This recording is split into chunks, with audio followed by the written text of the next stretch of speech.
Hola, ¿cómo están? Espero se encuentren bastante bien. 18 de abril del 2022. El día de hoy vamos a arrancar con los ejes articuladores del currículo de la educación básica. Son en total 7 ejes articuladores, así que vamos a dar lectura a cada uno de ellos. 4.4. Ejes articuladores del currículo de la educación básica. El plan de estudios distingue 7 ejes articuladores de carácter transversal. Ejes articuladores: 1. Inclusión. 2. Pensamiento crítico. 3. Interculturalidad crítica. 4. Igualdad de género. 5. Fomento a la lectura y a la escritura. 6. Educación estética. Y 7. Vida saludable. El planteamiento curricular de la educación básica se estructura a partir de un conjunto de ejes articuladores que refieren a temáticas de relevancia social que pueden abordarse en más de un campo formativo y con los contenidos específicos de cada grado, nivel y modalidad educativa. La definición de los ejes articuladores tiene como perspectiva una educación que coloca en el centro de los procesos educativos a la comunidad territorio, cuyo principio pedagógico se basa en la elaboración de proyectos dirigidos a la justicia social y la solidaridad con el entorno, y ya no una educación individualista basada en competencias para formar capital humano. Estos ejes cruzan el mapa curricular de la educación inicial, preescolar, básica, primaria y secundaria. Esto implica que los campos formativos de la educación básica incorporarán en sus enfoques y contenidos uno o más de estos ejes, de acuerdo con la etapa de desarrollo de las niñas, niños y adolescentes, y sobre todo con la realidad en la que viven. La pertinencia de trabajar uno u otro eje transversal en conjunción con los contenidos o temas de reflexión lo deciden las maestras y maestros de acuerdo con sus saberes y experiencias pedagógicas, sociales, culturales y comunitarias, de modo que lo propuesto en el currículo sea un referente para el magisterio y las y los estudiantes. Se establece una relación directa entre la planeación y la evaluación de los aprendizajes con los ejes transversales y los contenidos, de manera que haya coherencia en todo el proceso de enseñanza y aprendizaje. Existe una correspondencia entre el proceso de enseñanza y aprendizaje y los libros de texto, de modo que reflejan la incorporación de estos ejes transversales en la formación de las niñas, niños y adolescentes. Los ejes representan una perspectiva ética para aproximarse a los contenidos del programa de estudio y con ello evitar que las desigualdades y exclusiones, que siempre están entrelazadas, basadas en la clase social, el sexo, el género, la condición física, el grupo étnico, se reproduzcan en el currículo, en las actividades educativas, en las relaciones de poder dentro de las escuelas y en las formas de evaluación. 4.4.1. Inclusión. Nota al pie 131 dice que este apartado sigue en construcción, o sea que todavía no nos complementan la nota al pie. Establecer un eje integrador de formación que comprenda una educación incluyente de carácter decolonial sugiere desarrollar procesos formativos y relaciones pedagógicas que permitan comprender durante la educación básica la lógica colonial que opera en nuestra experiencia humana cotidiana. Nota al pie 132. Katherine Walsh, 2005, Repensamiento crítico y decolonialidad, en Katherine Walsh, ed. Pensamiento crítico y matriz de colonial, Reflexiones latinoamericanas, Quito, Universidad Andina Simón Bolívar, ediciones, Abya Yala, página 24. De acuerdo con Walsh, la decolonialidad encuentra su razón en los esfuerzos de confrontar desde lo propio y desde lógicas otras y pensamientos otros a la deshumanización, el racismo y la racionalización y la negación y destrucción de los campos otros del saber. Por eso, su meta no es la incorporación o la superación, tampoco implementa la resistencia, sino la reconstrucción radical de seres del poder y saber, es decir, la creación de condiciones radicalmente diferentes de existencia, conocimiento y del poder que podrían contribuir a la fabricación de sociedades distintas. Hablar de la decolonialidad es visibilizar las luchas en contra de la colonialidad pensando no solo desde su paradigma, sino desde la gente y sus prácticas sociales, epistémicas y políticas. En este plan de estudios se emplea el concepto de decolonialidad en lugar de descolonialidad, ya que mientras el segundo remite a la generación de transformaciones estructurales, la decolonialidad persigue la construcción y la creación de nuevas subjetividades. Zulma Palermo 2014, en Irrupción de Saberes, otros, en el espacio pedagógico, hacia una democracia de colonialidad, en María Eugenia Borsani y Pablo Quintero, compilaciones, Los desafíos decoloniales de nuestros días, pensar en colectivo, Neuquén, editorial de la Universidad Nacional de Comahue, página 125. Esta lógica colonial funciona en por lo menos 4 dominios que hemos aprendido en todas las experiencias educativas, formales y no formales, y comprenden el dominio económico como la apropiación de la tierra y la explotación humana, el dominio político que comprende el control de las autoridades, el dominio social representado por el control del género, la clase social, la sexualidad, la condición étnica, el dominio epistémico dedicado al control del conocimiento y las subjetividades. Cuando las niñas y los niños empiezan a estudiar la modernidad y sus procesos históricos, científicos, productivos, culturales y artísticos, en realidad están estudiando los procesos de colonización y sus dominios sin entenderlos ni relacionarlos con su vida, porque se carece de una formación que les brinda herramientas para desarrollar su pensamiento crítico. Decolonizar el conocimiento del currículo, de los procesos de enseñanza y aprendizaje, en la práctica docente y en la evaluación de los aprendizajes de la educación básica, debe hacerse a nivel epistemológico, teórico, analítico y metodológico, que derive en un pensamiento crítico aprendido desde la educación preescolar y en un sentido profundo que favorezca la inclusión de las diferencias. Los contextos sociales, culturales y educativos de la comunidad-territorio definen la especificidad del currículum a partir de un diálogo de saberes cuya inteligibilidad sería la tarea principal de los procesos de aprendizaje desde la educación inicial hasta la formación secundaria, considerando en ello el aporte de las epistemologías del sur. Estas epistemologías constituyen una búsqueda de conocimientos y criterios de verdad que otorguen visibilidad y credibilidad a las prácticas cognitivas, su enseñanza y aprendizaje de los pueblos, clases y grupos sociales que han sido históricamente explotados, oprimidos e invisibilizados por el colonialismo. Este eje debe priorizar durante toda la educación básica: 1. La vida y la dignidad humana como valores que fundan los deberes y los derechos de la sociedad, como el derecho a la salud y a la educación. 2. Una educación intercultural que se basa en la cooperación, la solidaridad y la reciprocidad, aprendidas desde otras epistemologías igual de válidas que el conocimiento científico y humanístico tradicional. 3. La formación de ciudadanos para una democracia participativa, deliberativa e intercultural con plena conciencia de la biodiversidad y su relación con las sociedades humanas. 4.4.2. Pensamiento crítico. El eje articulador de pensamiento crítico, en donde lo crítico se entiende como la recuperación del otro desde la diversidad, es fundamental para la formación de una ciudadanía con valores democráticos y justicia social. El pensamiento crítico es la capacidad que desarrollan las niñas, niños y adolescentes para interrogar la realidad y oponerse a la injusticia, la desigualdad, el racismo, el machismo, la homofobia y todas aquellas formas que excluyen e invisibilizan a los otros y que pasan inadvertidas por considerarse normales, pero que en realidad son construcciones históricas que se generaron a partir de diversas formas de explotación, control del trabajo y relaciones de género. El pensamiento crítico formado motiva a las y los estudiantes a realizar un juicio sobre su realidad, poniendo a esta ante el tribunal de la crítica y la argumentación. También implica que las niñas, niños y adolescentes serán capaces de examinar la realidad circundante desde una perspectiva que cuestione los valores éticos que le dan sentido al mundo.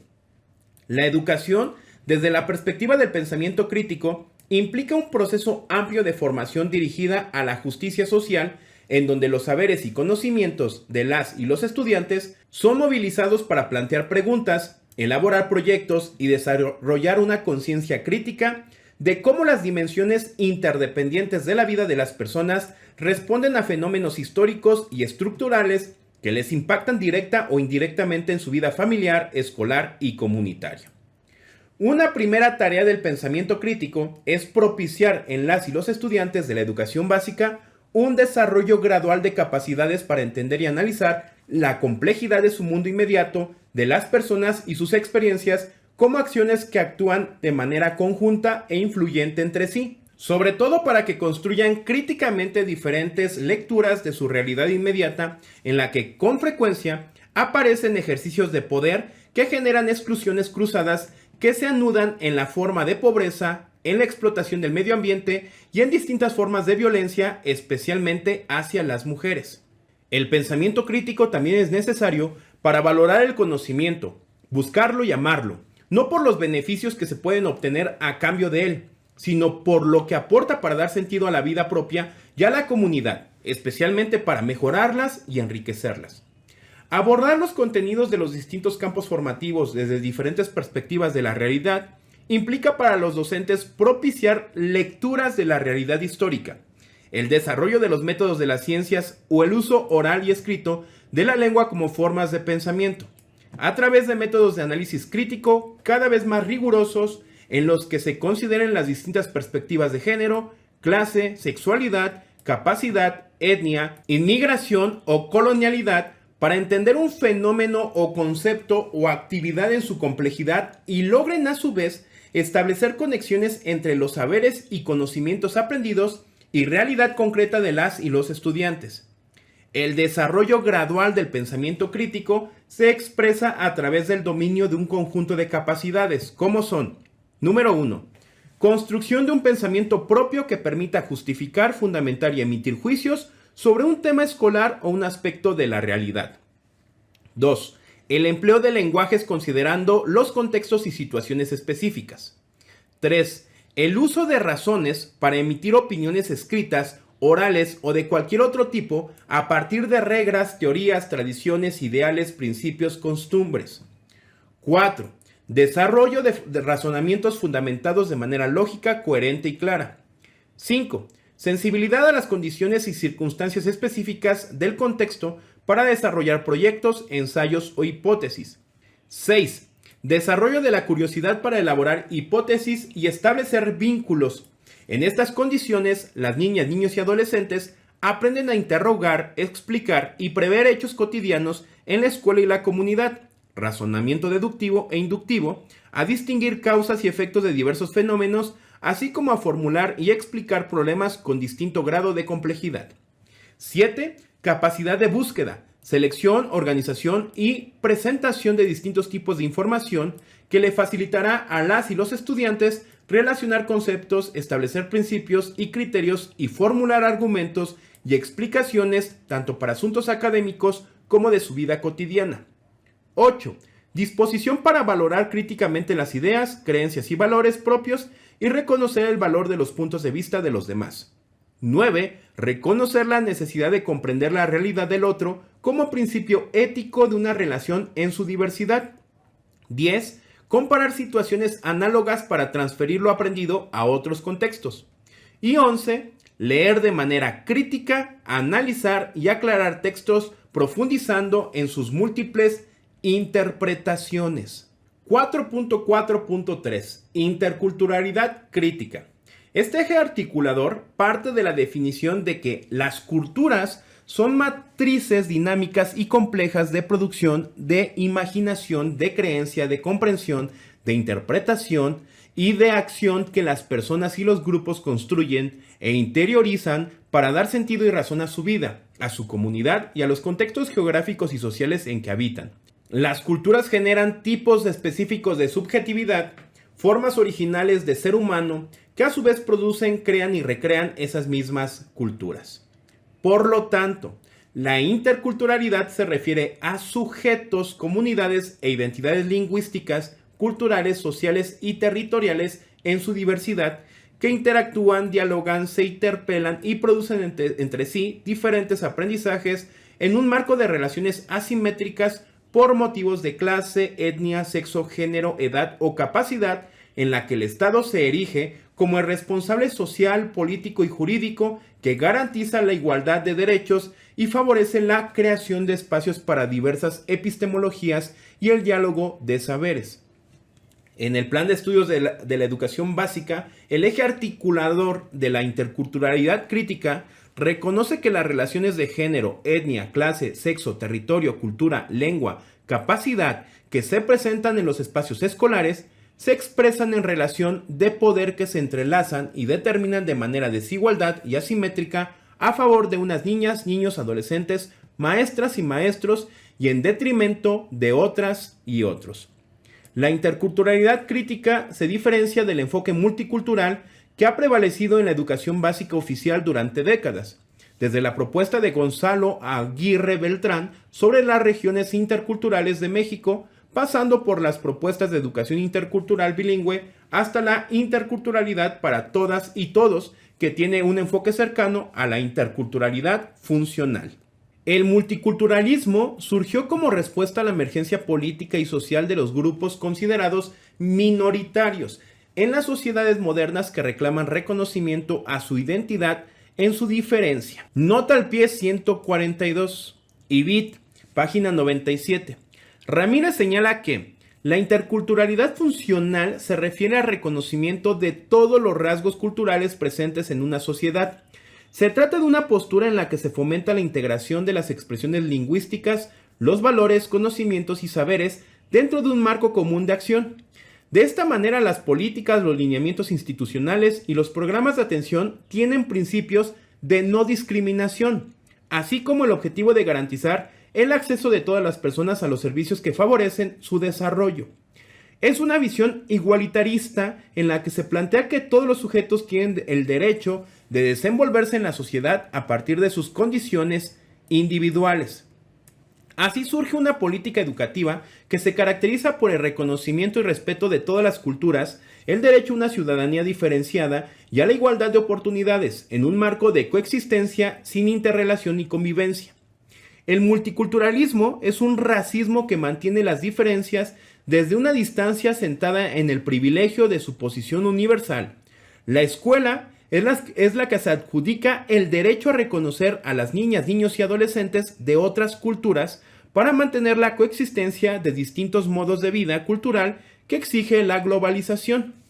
La globalización, presentada como procesos económicos, innovación tecnológica y flujos de personas, información y capitales ligados al conocimiento, da la idea de un mundo en expansión que se recrea permanentemente y avanza hacia nuevas fronteras del saber y el universo. Sin embargo, esta perspectiva de la globalización se la despoja de su dimensión política que posibilita la incursión de la diversidad en el espacio público.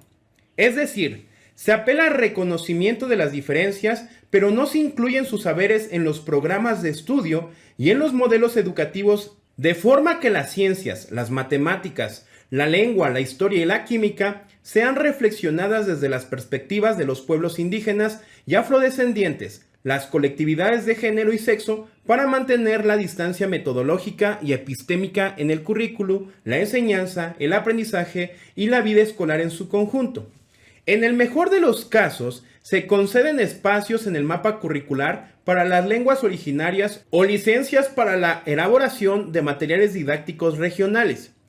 Este eje articulador parte del valor y dignidad de todas las formas de vida en su diversidad, cuya expresión escolar encuentra unos principios éticos comunes para el diálogo y la convivencia entre niñas, niños, adolescentes y adultos, y de relación con múltiples saberes y conocimientos expresados en los campos formativos. En este sentido, se busca que la formación de las niñas, niños y adolescentes en todos los niveles, grados y modalidades de la educación básica permita la construcción de una idea del ser humano encarnada en el sujeto colectivo que forma un todo con la naturaleza. La vida de la persona adquiere sentido en tanto es comunidad. Por lo tanto, la escuela retoma este principio para formar sujetos centrados en el bienestar de la vida en comunidad con quienes cohabitan el territorio. Con este eje articulador se abre la posibilidad para que las maestras y maestros, en tanto profesionales de la enseñanza, construyan con sus estudiantes diversas formas de articulación con la realidad, en cuya interacción se pueden erigir otras formas de relación con el mundo, considerando de manera efectiva la interacción simétrica con diversas culturas, saberes y lenguas. Con este eje se busca desarrollar prácticas pedagógicas interculturales críticas a lo largo del currículo de educación básica, que permitan a las estudiantes y los estudiantes: 1. Desarrollar subjetividades sensibles y capaces de indignarse ante la violación de los derechos de las personas frente a toda forma de violencia y cualquier tipo de discriminación, así como la toma de acciones concretas en contra de cualquier exclusión por motivos de clase, capacidades, sexo, etnia y género. Establecer un diálogo de saberes para escuchar las ciencias, las artes, la literatura, la historia, la filosofía, la vida cotidiana de otras culturas y pueblos hasta ahora invisibilizados o decididamente discriminados del currículo oficial. Esto supone la construcción de didácticas que visibilicen las contribuciones, las historias y las representaciones simbólicas y materiales de los pueblos y grupos excluidos de la educación impartida por el Estado. 3. Desarrollar una ética de diálogo cimentado en valores como la reciprocidad, el reconocimiento, el respeto y la interacción con el otro en su diversidad, en la justicia social, la libertad creativa y la solidaridad. 4. Construir proyectos de servicio e intercambio solidario entre la escuela y la comunidad territorio a partir de la reapropiación de los conocimientos, experiencias, saberes y prácticas aprendidas durante los procesos formativos dentro y fuera del espacio escolar. 5. Formarse como ciudadanos de una democracia intercultural que articule tanto las formas occidentales como las indígenas de participación, el voto como la asamblea para reivindicar los derechos colectivos de los pueblos. 6. Aprender a realizar interacciones cognitivas, simbólicas y prácticas con personas con diversos conocimientos para construir un diálogo de saberes que involucra la ciencia occidental, los pueblos indígenas, campesinos y afrodescendientes, mismos que se fundamenta en relaciones de respeto y horizontalidad. Y 7. Aprender a desarrollar un diálogo con la naturaleza que derive en la construcción de una ética y normas de cuidado de sí mismo y del medio ambiente como una unidad orgánica interdependiente. 4.4.4. Igualdad de género. Nota al pie 148. El derecho a la igualdad implica el derecho a la no discriminación y que se dé un trato diferenciado a mujeres y hombres en función de sus diferencias biológicas y de las desigualdades históricas que ha habido entre unas y otros. En diversos ordenamientos jurídicos en la materia se señala el logro de la igualdad sustantiva entre mujeres y hombres que reconocen que para alcanzar esta meta es necesario el establecimiento de medidas compensatorias y especiales de carácter temporal que permitan modificar las circunstancias que impiden a las personas ejercer plenamente sus derechos y tener acceso a oportunidades de desarrollo. La igualdad de género es un principio jurídico constitucional reconocido en el artículo 4 de nuestra Constitución que obliga al Estado a garantizar como un principio de la convivencia cotidiana y de la relación de la ciudadanía con el Estado. Por lo tanto, su incorporación en la educación básica como un eje articulador supone una mirada amplia que trastoque los cimientos patriarcales del conocimiento instrumental de la modernidad, una metodología incluyente, así como una mirada crítica en la relación de los sujetos con los que aprenden para y sobre sí mismos y su integración a la comunidad. La escuela, junto con la estructura familiar, es el espacio más significativo de socialización que reproduce jerarquías, valores y prácticas dentro de su ordenamiento legal y simbólico y tiende a invisibilizar prácticas y violencias hacia las mujeres desde la educación preescolar a la educación superior. Las identidades de género y los modelos de masculinidad y feminidad son procesos de construcción continuos, van de la mano con las etapas de desarrollo de las niñas, niños y adolescentes y por lo tanto de los valores y patrones aprendidos dentro y fuera de la escuela. Es por ello que estas identidades y modelos se definen y redefinen en todas las acciones de mujeres y hombres y en la interacción entre ambos a lo largo del ciclo de vida, el cual de manera importante se realiza en la vida escolar. En la medida en que se impone y legitima un modelo patriarcal, colonial, científico, eurocéntrico, homofóbico y racista en la educación básica, se está imponiendo en los cuerpos y mentes un modelo hegemónico de ciudadano, lo cual contradice una vida saludable y el sentido democrático abierto a la diversidad, incluyente, intercultural y decolonial de una educación que pone en el centro de sus procesos a la comunidad. Una expresión palpable de la lógica patriarcal en la educación básica es la prominencia de un lenguaje bélico que refuerza el aprendizaje de la violencia que se expresa contra las mujeres, pero que también adquiere connotaciones discriminatorias entre los propios niños y niñas en el espacio escolar y comunitario.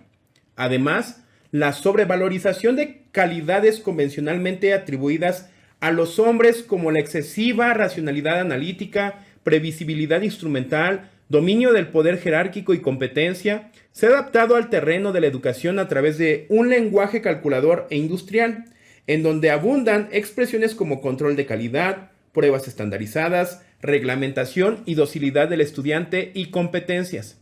Hay que advertir que el aula es el lugar en donde se legitiman, asumen y reproducen las reglas sobre las identidades, los cuerpos y las capacidades. Sobre todo, es el espacio en donde se perpetúa la organización social que existe fuera de la escuela, donde se construye la normalidad del patriarcado y el machismo.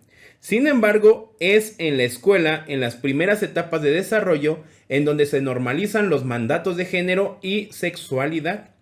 En la escuela, como en la comunidad, se ejercen violencias de género contra las mujeres y en contra de personas homosexuales, lesbianas, bisexuales, transgénero, transexuales, intersexuales y queer, lo cual reproduce prácticas pedagógicas desiguales y colocan a las niñas, niños y jóvenes en desventaja con respecto al ingreso y a la adaptación escolar, la apropiación de contenidos de planes de estudio normativamente masculinos, el rendimiento académico y las expectativas de futuro.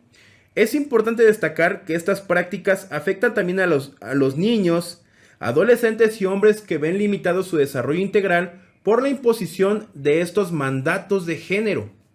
No hay que pasar por alto que existe una relación entre diferentes formas de opresión y exclusión sustentadas en la clase social, la raza, la identidad sexual y el género que juegan en conjunto, de acuerdo con las condiciones históricas, sociales, culturales, territoriales y económicas en donde se inscriben las escuelas.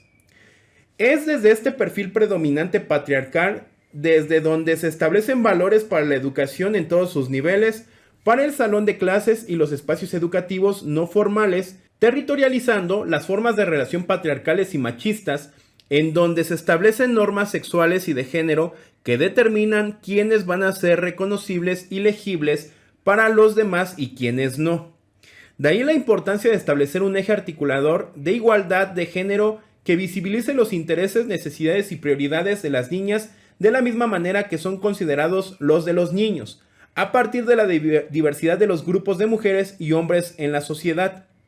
Esto se debe reflejar en un marco curricular con igualdad de género que a lo largo de las etapas de desarrollo de las niñas, niños y adolescentes, desde la educación inicial hasta la educación secundaria, contribuya a realizar prácticas y relaciones educativas basadas en el respeto, la igualdad sustantiva y no discriminación entre hombres y mujeres para que logren ejercer plenamente sus derechos, tener acceso a mejores oportunidades y erradicar la violencia basada en el género. Este eje propicia un replanteamiento de los contenidos de las ciencias y humanidades en los que prevalecen paradigmas de verdad y universalización que desconocen la igualdad entre hombres y mujeres, sobre todo niñas y adolescentes pobres, indígenas y afrodescendientes. También requiere que se resignifique los valores, creencias y prácticas que, 1. Reducen la participación de la mujer en la sociedad al cumplimiento de parámetros institucionales de rendimiento y productividad establecidos por la sociedad patriarcal tradicional, y 2. Favorecen la violencia contra las mujeres y otras identidades no apegadas al modelo predominante masculino, lo que obstaculiza las trayectorias educativas, el desarrollo integral y las expectativas de futuro de las niñas desde la educación inicial. Implica la transformación de los principios filosóficos, culturales, éticos y sociales de la educación básica en todos sus grados, niveles y modalidades para no reproducir los modelos y patrones de desigualdad, violencia y discriminación hacia las niñas y adolescentes que cursan la educación básica. Se puede identificar, cuestionar y valorar la discriminación, desigualdad y exclusión de las niñas, adolescentes y mujeres adultas en los contenidos curriculares, los procesos de enseñanza y aprendizaje y las formas de evaluación que se han justificado históricamente con base en las diferencias biológicas entre mujeres y hombres. También es insoslayable crear las condiciones de cambio que permitan avanzar en la construcción de la igualdad de género como condición para que, en su caso, el conocimiento sea verdaderamente significativo. La generación de un currículo con perspectiva de género conlleva la transformación de los libros de texto con contenidos, imágenes, ejemplos y ejercicios no sexistas que superen la generalización y superioridad de lo masculino y recuperen los saberes situados de las personas en las comunidades territorio y ya no el masculino como genérico, además de replantear el lugar de las niñas, adolescentes y mujeres adultas en la realidad social, más allá del espacio doméstico y de ámbitos de reproducción social, biológica o epistémica. Este eje articulador promueve actividades que introduzcan la cultura femenina en la dinámica escolar, se legitiman los saberes de las niñas y adolescentes, se rompe la dicotomía entre lo masculino y lo femenino, se promueve el respeto al trabajo escolar de las mujeres, se impulsan las responsabilidades sociales de las y los estudiantes mutuamente en el marco escolar y en el de la comunidad. Este eje favorece la conformación de un perfil de egreso, la educación básica para 1. Impulsar actividades escolares y académicas que promueven la igualdad entre mujeres y hombres, los derechos y la prevención de la violencia. 2. Considerar en los procesos de enseñanza y aprendizaje la perspectiva de género como criterio para analizar las situaciones y problemáticas de la comunidad, así como la elaboración de prácticas y proyectos. 3. Analizar críticamente los saberes y prácticas escolares que promueven la discriminación y violencia contra las mujeres. 4. Promover la generación de saberes docentes enfocados a construir espacios de convivencia respetuosa y libres de violencia por razones de género y para visibilizar el sesgo machista en las prácticas formativas. 5. Fomentar la participación activa y el liderazgo de las niñas y adolescentes en todas las áreas del conocimiento, particularmente en aquellas que tradicionalmente son asignadas a los hombres. 6. Cuestionar las bases patriarcales del conocimiento instrumental moderno y dar lugar a los conocimientos y experiencia de las mujeres como fuente de saber, sobre todo para visibilizar estética y críticamente la dominación y discriminación que conllevan las construcciones de género. 7. Replantear los contenidos de las ciencias, artes y humanidades en los que prevalecen paradigmas de verdad y universalización que desconocen la diversidad y los efectos negativos de la desigualdad y la discriminación. 8. Usar un lenguaje incluyente en el tratamiento de las diversas disciplinas de los campos de formación, desmitificando que el lenguaje masculino es neutro si se trata del estudio de la lengua, del conocimiento del cuerpo, si se trata de biología, del contenido sexista, racista o machista en las propuestas literarias, visibilizar el papel de las niñas, adolescentes y mujeres adultas en diferentes tiempos y sociedades, si se trata de historia, el contenido misógino y sexista de las letras de canciones o videos musicales, si se estudia música, plantear problemas, porcentajes, gráficas, donde los enunciados visibilicen realidades concretas de la diversidad sexual o de género. Les voy a ser muy sincero, este eje articulador me dejó con la boca abierta, o sea, yo no sabía, a lo mejor tendríamos o me tendrían que apoyar, que yo tengo prácticas pedagógicas machistas. Y ojalá que nos capaciten de manera correcta. Hubo algunas cuestiones de la identidad de género que no entendí. Hasta este momento, que ya lo busqué, yo no sabía que era un queer, por ejemplo. Pero bueno, me sorprendió mucho este eje. Déjenme aquí abajo su punto de vista, en especial de este eje articulador, por favor. Quiero sentir que no fui el único que se sorprendió. 4.4.5. Vida saludable. El desarrollo de las niñas, niños y adolescentes en las últimas décadas se ha visto mermado considerablemente en el ámbito de la salud en la medida en que éste ha respondido a un sistema segmentado, diferenciado y profundamente desigual, que solo administraba oportunidades de acuerdo con las posibilidades económicas de las madres y padres de familia o de los tutores legales. Esta política fortaleció una visión individualista, mercantilista y fragmentada de la salud pública que ha modelado la visión, valores, educación y autocuidado de generaciones respecto a su propia salud, en la que la salud ha sido planteada como un bien de consumo y no como un derecho humano. Nota al pie 158. De acuerdo con la Organización Panamericana de la Salud, Las funciones esenciales de la salud pública se entienden como las capacidades de las autoridades de salud en todos los niveles institucionales y junto con la sociedad civil para fortalecer los sistemas de salud y garantizar un ejercicio pleno del derecho a la salud, actuando sobre los factores de riesgo y los determinantes sociales que tienen un efecto en la salud de la población. OPS 2020, las funciones esenciales de la salud pública en las Américas, una renovación para el siglo XXI, marco conceptual y descripción, Washington, D.C., página 14. Este enfoque mercantil de la salud desconoció la influencia de desigualdades o determinantes sociales que comprenden los contextos, circunstancias y estados en los que las personas nacen, crecen, alimentan, viven, educan, trabajan, divierten y envejecen, así como las diferencias sistemáticas por género, edad, grupo étnico, ingresos, educación, capacidades y territorio en donde viven.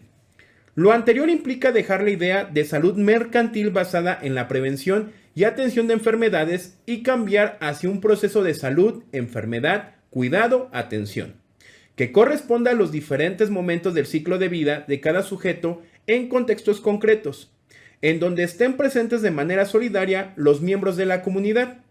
Hay que destacar el aspecto social del cuidado que se plantea como un derecho humano con estrechos vínculos con los derechos a la salud, a la educación, al trabajo, a la nutrición y a la vida. Establecer un eje articulador de la vida saludable supone una formación progresiva de nivel inicial a la educación secundaria que permita a las y los estudiantes comprender el entramado de relaciones entre el medio ambiente y la dinámica social, económica y cultural de las comunidades urbanas y rurales, el impacto de las acciones que se desprenden de dichas relaciones y las consecuencias en la salud individual y colectiva. De esta forma, la vida saludable como eje articulador de la educación básica cobra un papel relevante en dos sentidos.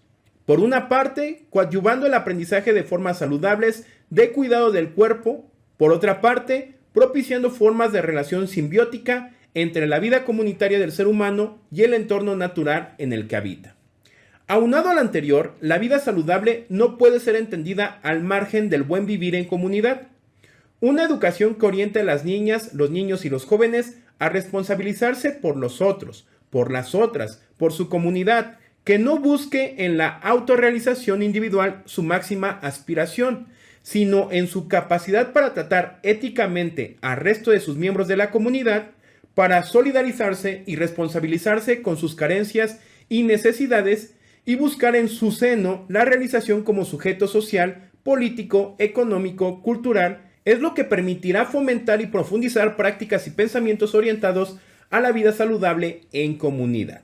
La vida saludable también implica el ejercicio y la alimentación, y más adelante la vida sexual y afectiva, entendida no desde la aspiración de la imagen, sino de un respeto a nuestro cuerpo como un vehículo para poder vivir en y con dignidad.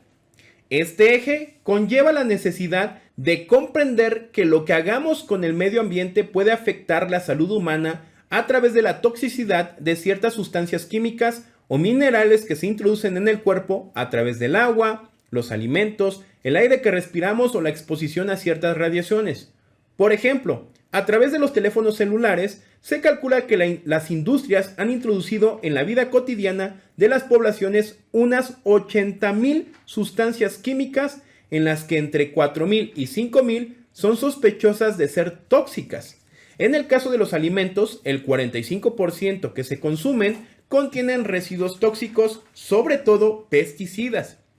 Es importante que las y los estudiantes aprendan que los efectos sobre la salud se ejercen en los distintos momentos de desarrollo de la vida humana con diferente intensidad y duración de acuerdo con la edad, el género, la nutrición, la etnia, la clase social, la cultural, la actividad productiva o su ausencia y, por supuesto, el medio ambiente.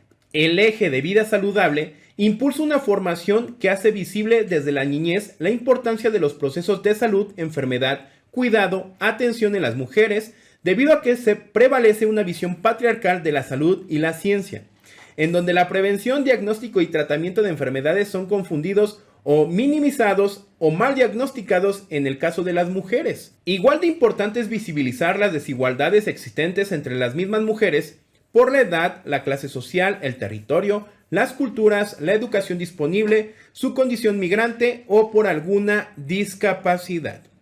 Propiciar aprendizajes de vida saludable requiere de la proximidad de diferentes sectores de la comunidad en la escuela que contrarresten los condicionantes sociales de la salud en la comunidad escolar, pero también para que apoyen a las maestras y los maestros con programas de promoción de la salud alimentaria, salud bucodental, salud mental, higiene personal, actividad física, uso del tiempo libre, prevención de enfermedades transmisibles, prevención del embarazo no deseado, consumo de drogas y el tabaquismo. 4.4.6 Fomento a la lectura y la escritura. México es una comunidad de comunidades, un territorio de territorios y un lugar en donde se encuentran las lenguas maternas, las lenguas extranjeras y las lenguas olvidadas. Hacer efectivo el derecho humano a la educación, considerando en el centro de los procesos educativos a la comunidad, tiene como condición la posibilidad de aprender la diversidad de lenguas, cuyo fundamento es el fomento a la lectura, en donde el acercamiento a la cultura escrita es un derecho que se hace efectivo solo en la diversidad de prácticas sociales de lectura y escritura, también la oralidad, de un país plurilingüe y pluricultural como México. Hacer efectivo el derecho humano a la educación requiere reducir la brecha entre las regiones con mayor y mejor acceso a la lectura y las que menos atención reciben. Es indispensable reconocer que el Estado tiene una deuda cultural y educativa con generaciones de mexicanas y mexicanos que han sido privados de su derecho a la lectura. Nota al pie 164. Mijail Bakhtin señala que ser quiere decir comunicarse. Ser significa ser para otro y a través del otro, para sí mismo. El hombre no posee un territorio soberano interno, sino que siempre y por completo se encuentra en la frontera. Al mirar en su interior, mirar a los ojos del otro o bien a través de los ojos del otro. Yo me conozco y llego a ser yo mismo solo al manifestarme para el otro, a través del otro y con la ayuda del otro. Los actos más importantes que constituyen la autoconciencia se determinan por la relación con la otra conciencia. Ser es ser para otro y a través del otro para mí. Bakhtin, Mijail, 2020.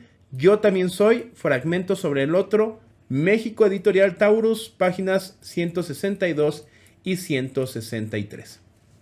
La lectura nos pone en relación con la otredad. De ahí la importancia de la lectura en relación con la identidad de los estudiantes.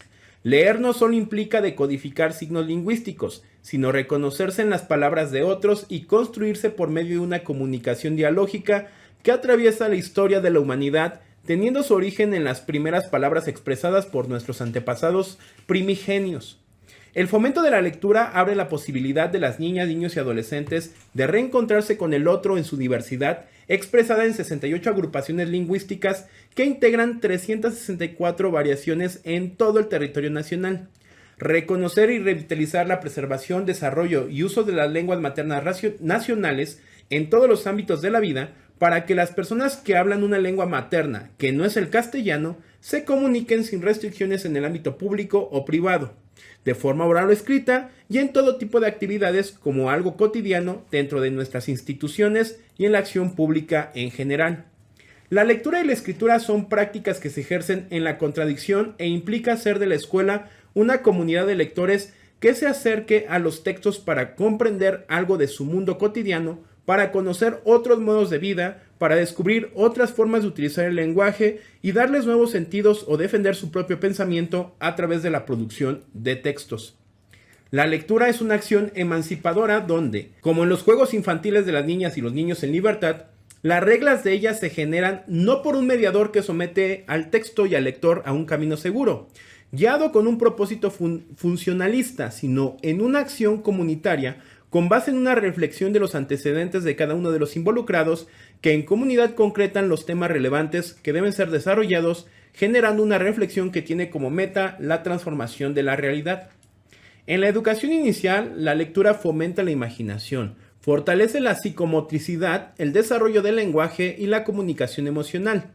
Durante la educación preescolar y buena parte de la primaria, el fomento de la lectura enriquece el lenguaje, posibilita el acercamiento a la realidad a través de secuencias temporales, el aprendizaje de la gramática de la lengua y la comprensión de diferentes textos. A partir de la educación secundaria, el fomento de la lectura impulsa la toma de posición frente a los planteamientos del autor, lo que favorece el pensamiento crítico, pero también propicia la construcción de nuevas relaciones sociales y con ello la construcción siempre dinámica de la propia identidad. Respecto a la escritura en la educación básica, esto conlleva un proceso de selección y generación de ideas, considerando las características de los destinatarios. La redacción organizada del escrito, considerando los aspectos sintácticos, ortográficos y la estructura del texto. Por último, la revisión del escrito para distinguir errores ortográficos, sintácticos, de cohesión y coherencia. La escolarización de las prácticas sociales de lectura y escritura requiere de construir puentes curriculares cuyos contenidos guarden relación entre lo que se enseña y aprende en la escuela con la forma en la que se viven fuera de ella, en la comunidad. La propuesta didáctica parte de la experiencia de las maestras y los maestros y se vincula de la escuela a la sociedad a través de proyectos de servicio hacia la comunidad. La formación de lectores y promoción de la lectura promoverá, número 1, un acercamiento a la realidad a través de la comprensión de distintos tipos de texto. 2. El desarrollo de capacidades de reflexión y espíritu crítico. 3. Un proceso de interacción entre el texto y el lector. 4. Un enfoque comunicativo a través del texto literario. 5. El desarrollo de la identidad y las emociones. 6. La necesidad de promover el goce de distintos tipos de lectura. Y 7. Formar estudiantes sensibles y autónomos. Nota al pie 168. Esto puede favorecer la integración territorial de una gran red de centros de aprendizaje que conecta a la escuela a un conjunto de escuelas con la biblioteca pública, hemerotecas, ludotecas, centros digitales comunitarios, casas de la cultura, centros culturales comunitarios, museos, medios de comunicación e instituciones culturales y educativas del Estado en sus 3 niveles de gobierno, bibliotecas de las escuelas normales, universidades y tecnológico, de la colonia, barrio, pueblo, comunidad, municipio, alcaldía, de modo que cada biblioteca sea un nodo que conecta a una o más escuelas o redes de estas, en las que se puedan realizar prácticas sociales de lectura y escritura. Esta red de redes de fomento de las prácticas sociales de lectura y escritura incorporará campañas de alfabetización de diferentes lenguas, tutorías a cargo de agentes culturales hablantes de lenguas que apoyen los procesos de acercamiento a la lectura, su comprensión, su goce y sobre todo su vínculo con el desarrollo de la lengua. En esta red pueden participar voluntarios, miembros de la comunidad, que donan su trabajo un determinado número de días para beneficio de las y los estudiantes. 4.4.7. Educación estética. La inclusión de un eje de educación estética busca dar suficiente peso a las áreas expresivas y de trabajo que las niñas, niños y adolescentes hagan sobre sí mismos en los campos formativos, colocando en las artes y en la perspectiva estética la promesa de producir mejores aprendizajes tanto para la integración social como para el desarrollo cognitivo y la expresión personal. Por educación estética se entiende una dimensión didáctica, metodológica y pedagógica que ofrece a las y los estudiantes la posibilidad de crear relaciones con el mundo que atienden a los aspectos reflexivos y emocionales con la finalidad de contribuir al autoconocimiento y a una mejor relación con la comunidad desde lo sensible, lo plural y el ejercicio del pensamiento crítico. Este eje busca valorar la exploración sensible del mundo al reconocer y recuperar el valor formativo de las experiencias estéticas que se producen en las y los estudiantes en la relación con las manifestaciones culturales, las producciones artísticas y la naturaleza, así como con los contenidos de los demás campos formativos.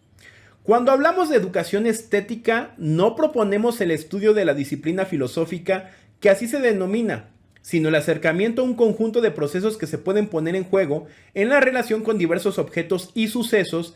Entre ellos cabe destacar la ampliación de la percepción, el desarrollo de la sensorialidad, el desarrollo y regulación emocional, el sentimiento de pertenencia, la empatía, la posibilidad de cooperar y afrontar conflictos y la capacidad de disentir a partir del ejercicio del juicio crítico. Si bien tradicionalmente se ha unido la dimensión estética a las artes y estas pueden ser una vía para su desarrollo, a partir del arte contemporáneo, particularmente en las propuestas latinoamericanas y de las perspectivas feministas de colonial e intercultural, se han hecho profundos cuestionamientos a la idea de que solo el arte, masculino y occidental, permite la experiencia estética. El campo de la estética presenta a las y los docentes estrategias de enseñanza y aprendizaje, herramientas didácticas y ejemplos diversos que pueden ilustrar y propiciar aprendizajes significativos al abordar los contenidos específicos de los 4 campos formativos. Considera asimismo los avances científicos en el campo de las neurociencias, sociología, pedagogía, historia, etc., los cuales han demostrado que la estética genera lazos profundos de cohesión social, potenciando el desarrollo cognitivo, crítico, emocional y que tiene incidencia en la formación de la conducta ética. Acercar a las y los estudiantes desde temprana edad al goce y la producción de la música, la danza, el juego, la pintura, los artefactos artísticos y la belleza natural tiene la virtud de ampliar su espectro reflexivo y emocional, pues en esta clase de experiencias el individuo se interroga por sus emociones y sentimientos, por sus sensaciones y los pensamientos que conlleva la emoción estética. Además, se cultiva el ejercicio de la creatividad, el cual tiene incidencia en todos los campos formativos. La dimensión estética, en la mayoría de los casos, favorece también una formación ética al contribuir a crear ciudadanos libres, tolerantes y sensibles ante las diversas manifestaciones culturales que se ofrecen en el entorno.